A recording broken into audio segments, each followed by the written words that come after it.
German banking economist Richard Werner was selected as a global leader for tomorrow by the World Economic Forum in Davos in 2003. Here, he tells us an insider's view of what to soon expect, and says the only way to survive the Great Reset is for us to immediately begin setting up our own banking system. In each domicile, they should be locally set up and authorized by the local regulators, and it's a profitable investment. Banking is profitable. Yeah. So the investors would get a return while the local community would get a return, and it's a way of delaying, perhaps even preventing the introduction of CBDCs. They have literally delayed their agenda because I think it's so important to them. They've been very careful about the timing, and let's wait a little longer, let's have this crisis first, let's have COVID first, soften them up. But they've delayed because the technology was already ready around 2015 to roll out. And what people don't mention is, what do these CBDCs actually look like?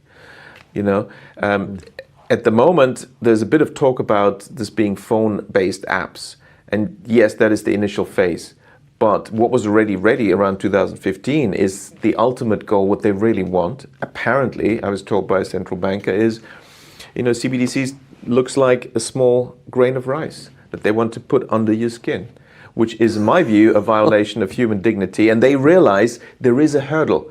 So to get people to accept this, there will be, why suddenly are all the billionaires saying, let's have universal basic income?